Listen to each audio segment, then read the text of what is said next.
Today I'm going to talk about 5 of my favorite watches with red dials. Since today I'm going to talk about some of my favorite watches with red dials, I felt like it was only right that I rock my red God tier hoodie from none other than Nico Leonard.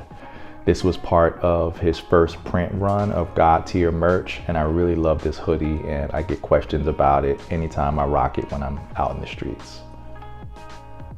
So for the 5 watches that I chose, I'm going to take you from the least expensive to the most expensive. The Rado Captain Cook Bronze. At $2,600 at retail, the Rado Captain Cook Bronze, I feel like it's the best bang for your buck on this list. The Rado Captain Cook Bronze is 42 millimeters in diameter, 12.5 millimeters thick. It has about 1,000 feet of water resistance and 80 hours of power reserve. The Captain Cook has been around for 60 years and was recently revisioned to have a ceramic bezel. Out of all of the watches that I've seen that have bronze as its material, Rado does it better than most. And the way that the red pops with the bronze color, it's just so beautiful. Out of all of the watches on this list, the Rado Captain Cook Bronze would probably be the first one that I'd purchase. Not only because it's the most affordable, but also because I don't own a watch that's crafted from bronze, and I think it would be so cool to have this in my collection. Nomos Glashütte's Tetra Neomatic Red. At $3,860, the Nomos is the smallest out of the watches that I've added to the list, and it's the only one that's produced by a German manufacturer.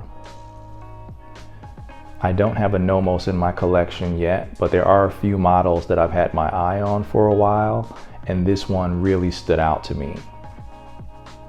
It's much smaller than I usually prefer in a watch, but the uniqueness of it I find really striking, and something about it speaks to me. So even though there are plenty of watches that have square and rectangular case designs, the Tetra Neomatic is so true to Nomos Glashütte's aesthetic that I really think it's unique and it stands apart from other square watches. The Tetra Neomatic has a sapphire sandwich case. It's 33 millimeters in diameter, 7.3 millimeters thick, and it has 43 hours of power reserve. All of Nomos's movements are made in-house, and the Tetra Neomatic Red has the in-house caliber DUW 3001. The Breitling Premier B09 Chronograph 40.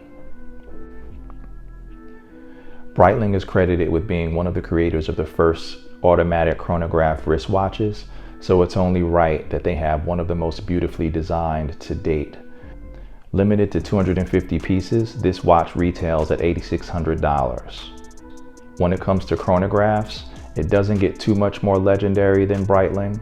Breitling is one of the first creators of the chronographs in a watch, and when it comes to modern Breitling chronographs, a lot of attention goes to the pistachio green colored chronograph, but this red chronograph, or Bordeaux colored as they call it, is so strikingly beautiful.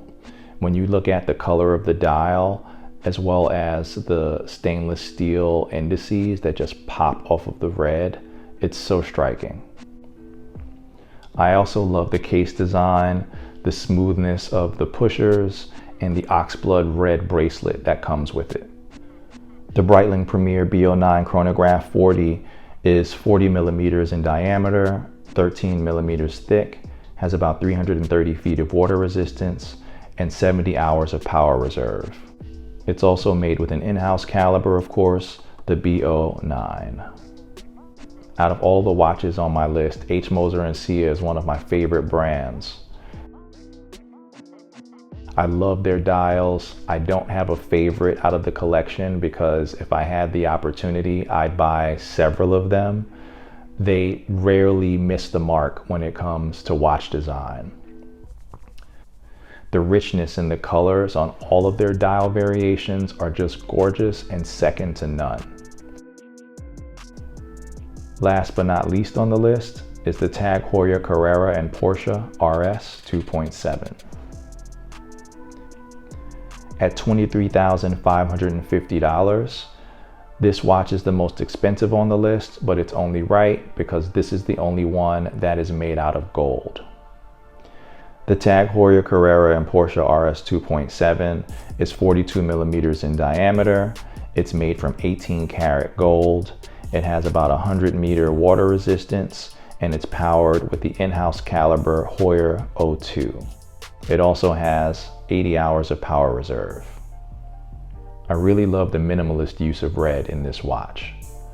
The perimeter of red that connects all of the gold indices, the perimeter of red around the subdials, the red chronograph hand and how it contrasts and just jumps off the gold hour and minutes hand. It's just beautiful. What are some of your favorite red dial watches? Please let me know in the comments so I can check them out. Until next time, take care.